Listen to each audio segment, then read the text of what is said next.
விகடன் டிவிக்கு சப்ஸ்கிரைப் செஞ்சவங்க சேனலின் ரெகுலர் அப்டேட்களை உடனே பெற உங்க யூடியூப் ஆப்ல இந்த பெல்ல கிளிக் பண்ணுங்க.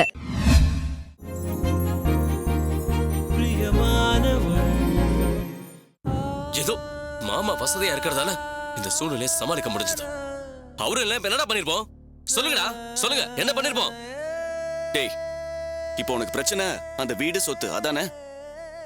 டேய், வீடு சொத்தெல்லாம் சம்பாதிச்சுக்கலாம்டா.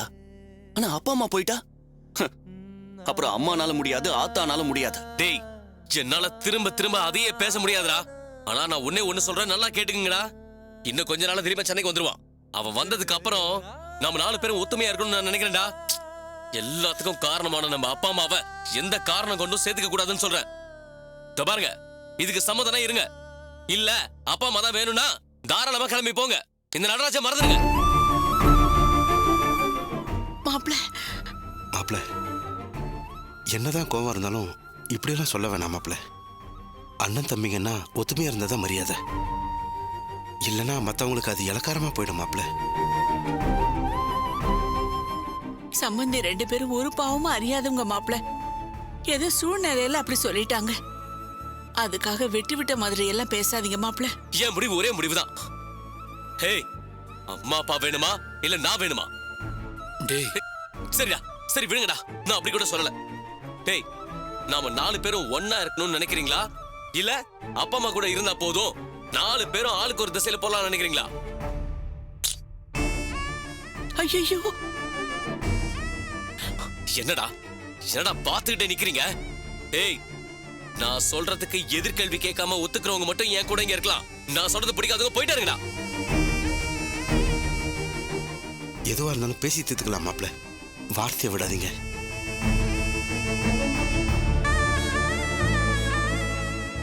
டேய் மாப்ள, என்ன மாப்ள கோச்சுக்கிட்டு போறீங்க? வாங்க, இவர்கிட்ட வந்து பேசுங்க. என்னங்க பாத்துக்கிட்டே நிக்கிறீங்க, போய் கூப்பிடுங்க. மாப்ள, எதுக்கு இவ்வளவு பிரச்சனை? டேய் பிரபா, கொஞ்சம் வா.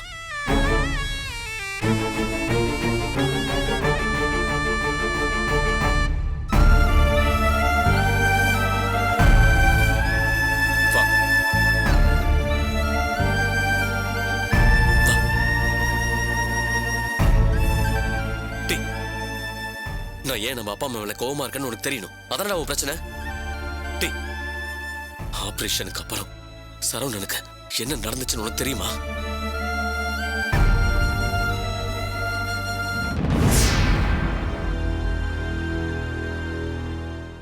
மிஸ்டர் நடராஜ், ஒரு முக்கியமான விஷயம் சொல்ல தான் உங்களை வர சொன்னேன். ஏன்னா இந்த விஷயத்த மற்றவங்க கிட்ட சொன்னா அதை எப்படி எடுத்துக்குவாங்கன்னு தெரியல. டாக்டர், நீங்க சொல்றது எனக்கு பதட்டமா இருக்கு டாக்டர். மனசை திடப்படுத்திக்கங்க.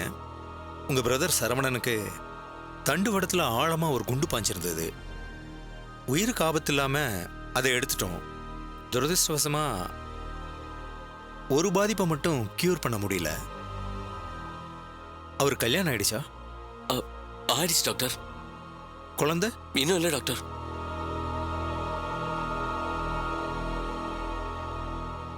ஐம் சாரி டு சே, அவரால் இனிமே ஒரு குழந்தைக்கு அப்பா ஆக முடியாது.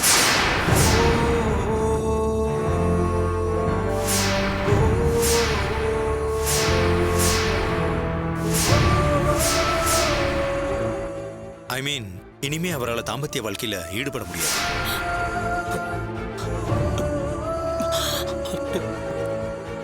டாக்டர், என்ன டாக்டர் சொல்றீங்க? சாரி.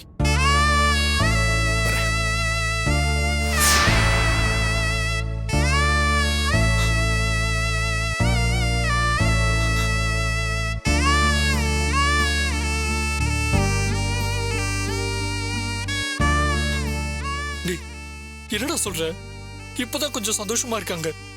இப்படி ஒரு அதிர்ச்சியான விஷயத்த சொன்னா எப்படா தாங்குவாங்க? இப்ப போய் இதை எப்படா அவங்க கிட்ட சொல்றது?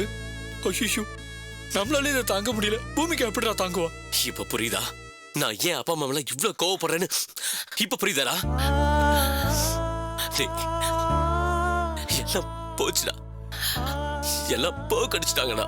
சரி, டாக்டர் வேற என்னடா சொன்னாரு? இதை சரி பண்ண முடியுமான்னு கேட்டியாடா? அதெல்லாம் கேட்காம வருவனடா. டேய், தண்டு வடந்தா உயிர் நாடி. அதுல ஆபரேஷன் பண்ணிருக்கிறதுனால இதுக்கு மேலேயும் அதுல ரிஸ்க் எடுக்க வேண்டாம்னு சொன்னாரா. இனிமே கடவுள் விட்ட வழிதான்டா. ஐயோ, இப்ப என்னடா பண்றது? எந்த பக்கமும் வாய்ப்பு இல்லைன்னா இப்ப என்னதாண்டா பண்றது? இப்படி அதிர்ச்சி மேல அதிர்ச்சி கொடுத்தா அவங்க என்னதாண்டா செய்வாங்க? டேய், அப்பாவால சரவணன் உள்ள போனான், இப்ப வெளியில வந்துட்டான். இதோட முடிச்சிருந்தா நானும் ஏன்டா அவங்க மேல கோவப்பட போறேன்? டேய், உங்களுக்கும் முன்னாடில இருந்தே நான் அவங்க பாசத்துல வளர்ந்தவன்டா. டேய், உங்களை விட எனக்கு பாசம் குறைஞ்சிருமா என்ன? சரவணன் உள்ள போனது, வீடு வாசல் போனதெல்லாம் அந்த நேரத்துக்கு மட்டும்தான்டா கோவமா இருந்துச்சு. ஆனா இந்த விஷயத்துல கிரி உள்ள நுழைஞ்சதுக்கு அப்புறம் தான்டா என் கோவம் 2 மடங்காச்சு. டேய், சரவணன் மேல இப்படி ஒரு கொலவெறி அவனுக்கு வந்துச்சுன்னா அதுக்கு காரணம் அப்பா அம்மா தான்டா. டேய், இவங்க மேல இருக்கிற கோவம் தானடா சரவணனை சுட்டு இன்னைக்கு அவன் வாழ்க்கையே போயிடுச்சுடா. கல்யாணமாகி ரொம்ப நாள் கூட ஆகல, அதுக்குள்ள பாதி நாள் ஜெயிலு ஹாஸ்பிட்டல்ல திரிஞ்சு. டேய், இனிமே அவங்க கணவன் மனைவியா வாழ முடியாதுன்னு தெரிஞ்சா அவங்க எவ்வளவு கஷ்டப்படுவாங்க, துடிச்சு போயிடுவாங்கடா. மாமாக்கும் அத்தைக்கும் தெரிஞ்சா இன்னும் எவ்வளவு பிரச்சனை ஆகும். டேய், இப்ப சொல்லுடா, நாம அவங்களை சேர்த்துக்கணுமாடா? டேய், இங்க பாரு, யாருக்கிட்டையும் எதுவும் சொல்லிக்க வேண்டாம், எல்லாத்தையும் பின்னாடி பார்த்துக்கலாம்.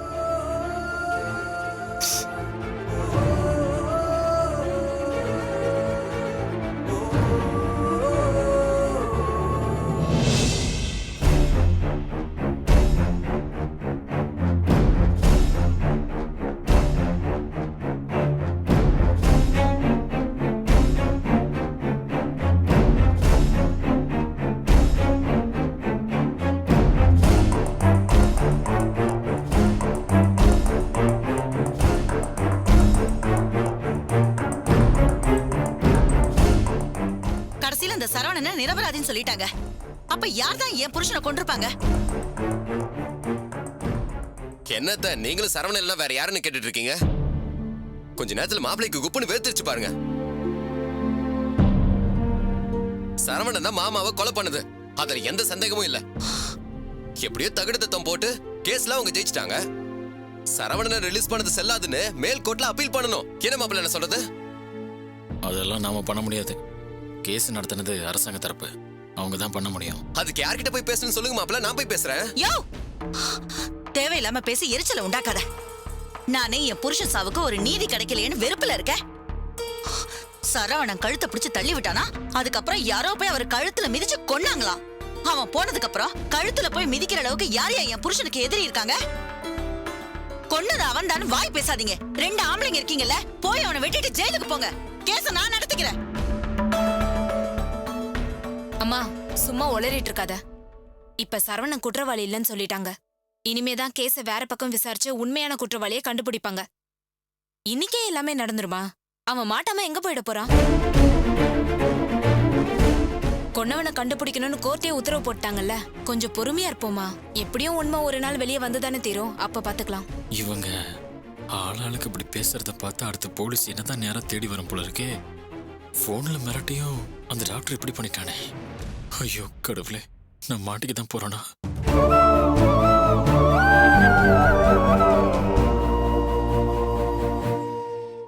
உமா அத்தை வராங்க.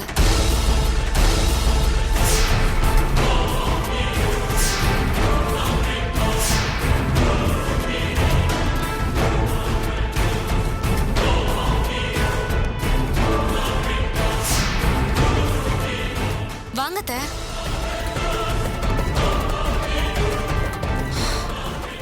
இவ வேற வந்துட்டா. யோ தள்ளியா. நில்லு ஈஸ்வரி, நான் உங்ககிட்ட தான் பேசணும். நான் உங்ககிட்ட போட்ட சபதம் உனக்கு ஞாபகம் இருக்கா? ஆமா போட்ட. பெருசா மங்கம்மா சபதம், சிவகாமி சபதம்னு. அதுக்கு என்ன இப்போ? என் பையன் விடுதலையானது பிடிக்கலன்னு உன் கோவத்திலேயே தெரியுது. ஆனா நிரபராதிங்க விடுதலை ஆகிதானே ஆகணும். நிரபராதிங்கெல்லாம் தண்டிக்கப்பட்டா குற்றவாளிங்களா நிறைஞ்சு இந்த உலகமே சுடுகாடாயிடாதா? ஈஸ்வரி, மேல ஒருத்தன் இருக்கான். அவன் கண்ணுக்கு எதுவுமே தப்பாது.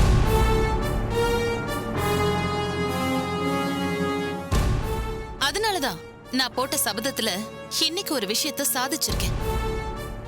அன்னைக்கு நீ என்னமோ சொன்ன, உன் மகனை தூக்குல ஏத்துறத கண்குளிர பாப்பன்னு. அன்னைக்கு நீ அப்படி சொன்னப்போ நான் ஏன் அமைதியா இருந்தேன்னு தெரியுமா?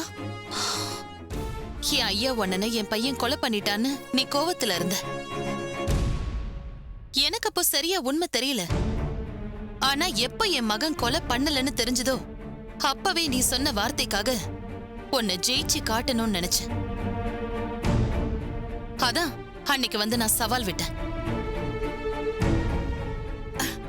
அந்த சவால்ல முதல் படி இன்னைக்கு நிறைவேறி இருக்கு.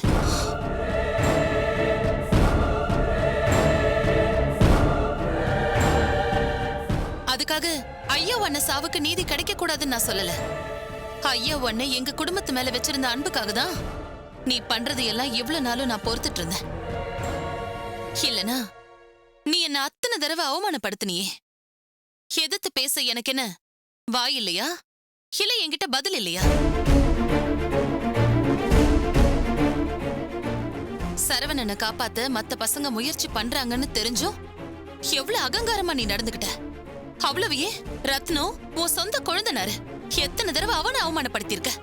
அவங்கெல்லாம் சரவணனை காப்பாத்தணுங்கிறத விட ஒரு நிரபராதிய காப்பாத்தணும்னு தான் அப்படி நடந்துகிட்டாங்க.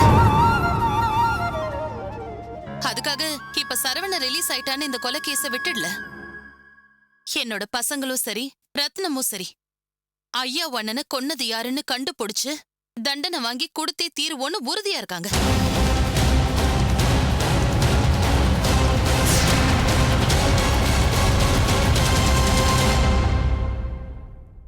அடுத்து அந்த வேலையை ஆரம்பிச்சிருவாங்க. நீ அவங்கள போய் அவ்ளோ கேவலமா பேசுற? ஏன் உன் மகனும் மருமகனும் சேர்ந்து போய் கண்டுபிடிக்க வேண்டியதானே? சரி உமா, உன் பையன் கொலை பண்ணல, அதுக்காக என் பையனை ஏன் இப்படி தூத்திக்கிட்டு இருக்க? ரோட்ல திரியறவ உனக்கெல்லாம் இப்படி பேசுறதுக்கு யாரு தைரியம் கொடுத்தது? ரோட்ல திரியறவளா? நானா? என்னையா சொன்ன? அப்போ நீங்க இருக்கிற இந்த வீடு, உங்க கம்பெனி, இதெல்லாம் நீ சம்பாதிச்சு வாங்கினதா? சொல்லு ஈஸ்வரி. நாங்க ஐயா அண்ணனுக்காக எங்களை வருத்திக்கிட்டு உங்களை வாழ வச்சிருக்கோம். அத மறந்துடாத. அதுக்காக நாங்க இப்படியே ரோட்லயே இருந்துட மாட்டோம். கண்டிப்பா ஒரு நாள் மேல வரத்தான் போறோம். அன்னைக்கு நீ என் கடைக்கு வந்து சொன்னியே, நாங்க மேல, நீங்க என் காலுக்கு கீழன்னு. இப்போ நீ எப்படி மேல வந்து நினைச்சு பாத்திருந்தீன்னா நீ அப்படி பேசிருப்பியா ஈஸ்வரி? உழைச்சி பணக்காரவங்களா ஆனவங்க தான் பழச மறக்க மாட்டாங்க. ஆனா இந்த திடீர் பணக்காரவங்க தான் அதிகமா ஆட்டம் போடுவாங்க.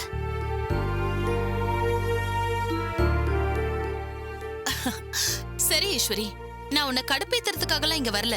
எனக்கு அந்த புத்தியும் கிடையாது. என் சரவண வெளியே வந்துட்டான். என் பசங்களும் நாங்களும் ஒன்னா சேர்ற நாள் ரொம்ப தூரத்துல இல்ல. எங்க தொழிலும் கொஞ்சம் டெவலப் ஆகி வந்துட்டே இருக்கு. கண்டிப்பா நாங்க பழைய நிலைமைக்கு வந்துருவோம். இந்த உலகத்துல நியாயம் தர்மம் எல்லாம் இன்னும் மிச்சம் இருக்கு. முழுசா செத்து போயிடல. என் ஐயா ஒன்னனை கொன்னவனும் சீக்கிரமே மாட்டுவான்.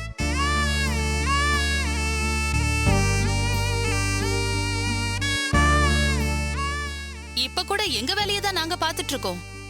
உன் வேலைய நீ பாத்துக்கிட்டா அது உனக்கு நல்லது.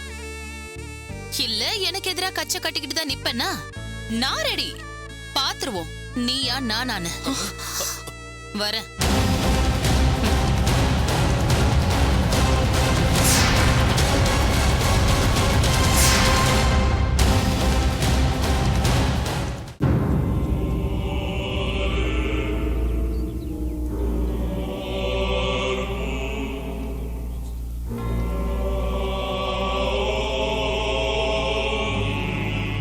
சுபு, கேஸ் என்னாச்சு? டாக்டர் கோர்ட்டுக்கு வரலல்ல. ஆ, ம்.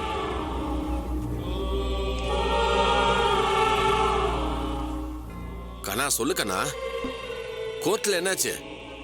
சரவண குற்றவாளின்னு தீர்ப்பு சொல்லிட்டாங்கல்ல, சொல்லு கண்ணா.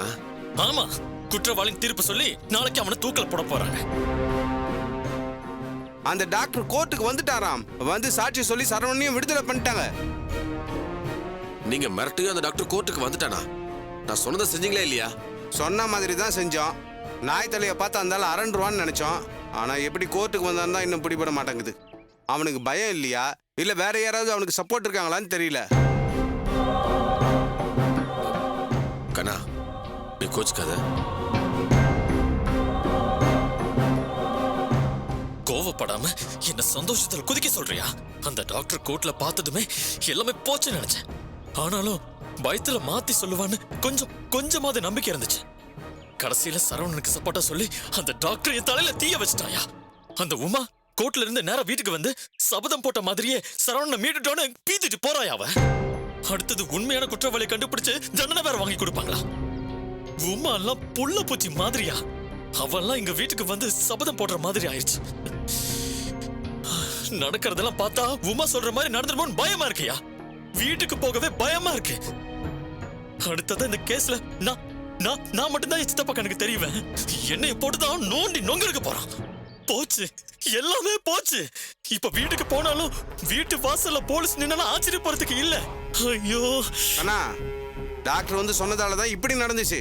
பேசாம டாக்டர் கிட்ட சொன்ன மாதிரியே செஞ்சிருவோமா?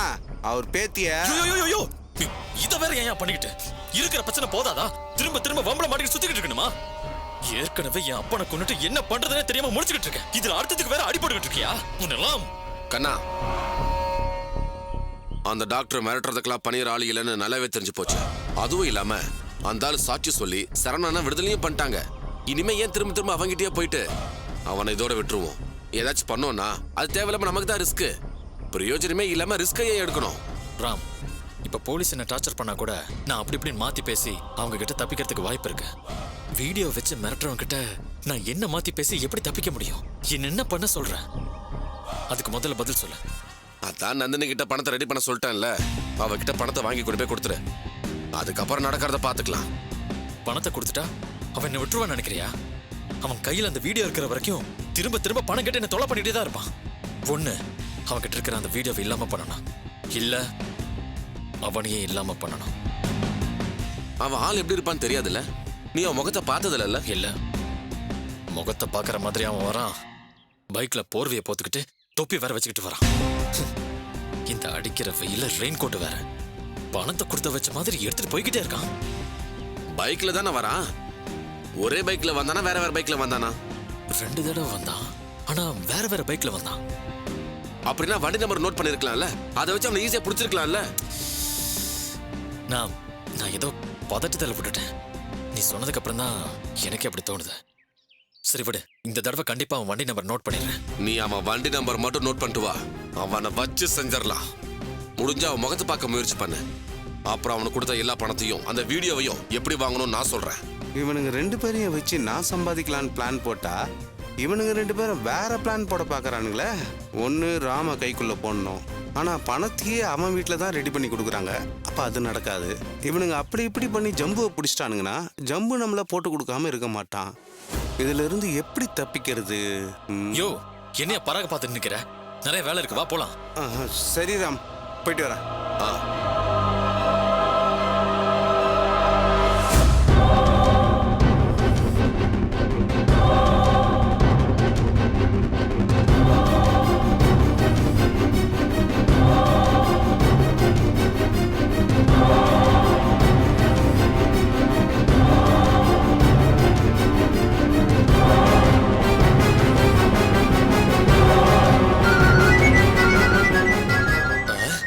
சுபு ஃபோன் பண்றான். Hello partner. ஜம்பு, இப்ப நான் கண்ணனோட தான் இருக்கேன். குறுக்க பேசாம கொஞ்சம் அமைதியா கேளு. இவனுங்க வண்டி நம்பரை வச்சு உன்னை பிடிக்க பாக்குறானுங்க. இந்த தடவை பணம் வாங்குற ஸ்பாட்டை மாத்திடுவோம். பைக்கை வேற எங்கேயாவது நிறுத்திட்டு ஏதாவது ஷாப்பிங் காம்ப்ளெக்ஸ் உள்ள போய் பணத்தை வாங்குவோம். அதுதான் நமக்கு சேஃப்டி, புரியுதா? அவ்வளவுதானே? பணம் வருதுன்னா நம்ம எப்படி வேணாலும் மாத்திக்கலாம் சுப்பு. விடு பாத்துக்கலாம்.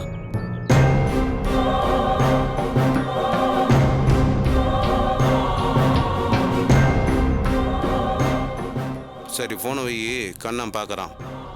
எக்காரணம் கொண்டும் பைக் நம்பர் வச்சு அவன் நம்மளை கண்டுபிடிச்சிடக்கூடாது. பார்த்துக்க, சரியா? யோ சுப்பு, இவ்வளவு பிரச்சனையில யார்கிட்டயா பேசிட்டு இருக்க? இல்லை கண்ணா, என் பொண்டாட்டி தான். சீக்கிரம் வாயா.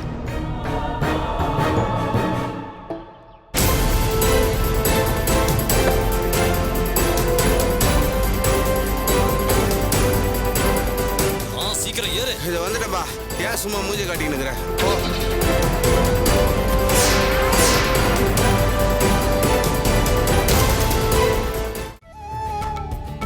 என்னங்க இன்னும் எவ்வளவு நாள் நீங்க எங்களை தேடி வந்துட்டு இருக்க போறீங்க? இதோ இந்த வீடியோக்கு கீழே இருக்கிற சப்ஸ்கிரைப் பட்டனை கிளிக் பண்ணுங்க. நாங்களே உங்களை தேடி வரோம்.